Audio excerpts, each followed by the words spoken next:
The technology we've been waiting for is here. A manufacturer in China called Nitecore has came out with their very own battery which is able to charge via a USB cable. Wow!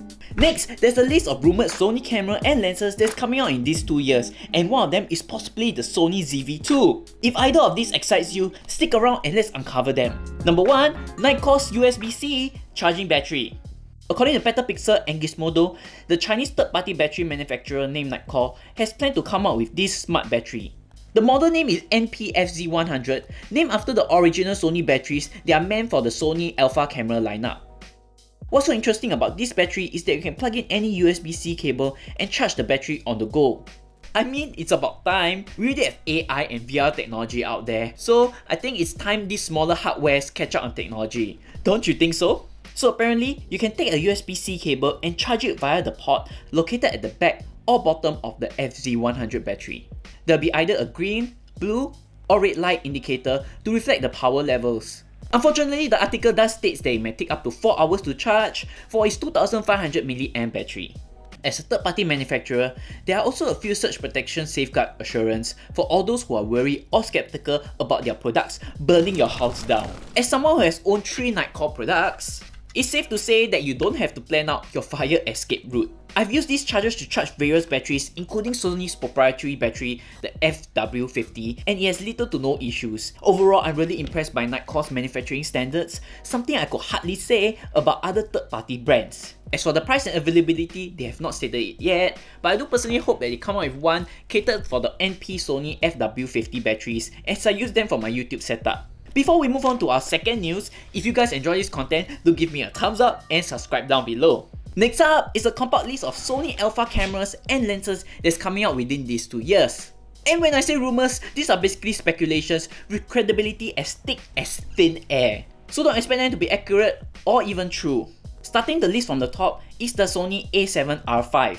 It's said to come out somewhere between the second half of the year and it may feature 8K 30p, 4K 60p with a Super 35 sensor.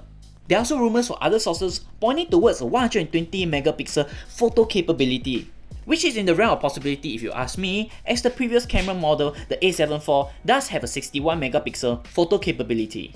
Going down the list is the A9 III, that is said to come out at the 4th quarter of 2022. Speculated features are the 24 megapixel sensor, a new menu, a tilt screen selfie screen, 4K 60p capabilities, and a rumored price of $4,999. Following closely is an exciting model. It is called the derivative model of the Sony ZV-1. Derivative model, and it's coming out in 2022. Now I think this is definitely possible as it's been 2 years since they came out with the Sony ZV-1. And with the release of the Sony ZV-E10, I believe the technology in the Sony ZV-1 is lacking behind. Following closely behind is an unknown model. Ooh, sounds scary. In the article, it states that it's not going to be a successor model to the existing cameras as it claims. Now I hope they're not going to come up with some funny model name such as the Sony ZV-E10 to complicate things, but this unknown model is said to come out in 2023. As for the rest, I think they are basically Sony lenses geared towards very specific photography needs due to their focal ranges. Definitely nothing cheap in that particular range. But for all those who have extra money or gas, this will definitely get you that pics. So what do you think about the list? Do you think they are accurate or true? Personally, I think you have to add at least another half a year to these time frames, as it makes little to no sense to release these cameras back to back with all the technology that's already out there. Technology has gotten so good nowadays that all these newer improvements are hardly going to make a difference for the regular photographer or content creator such as myself. I mean, why do you guys need an 8K 150 megapixels camera? For normal content that you watch on YouTube or even my content, I bet you guys are probably watching it on your mobile phones or at most a 4K monitor. Am I right or am I right? Either ways, leave me down in the comments below.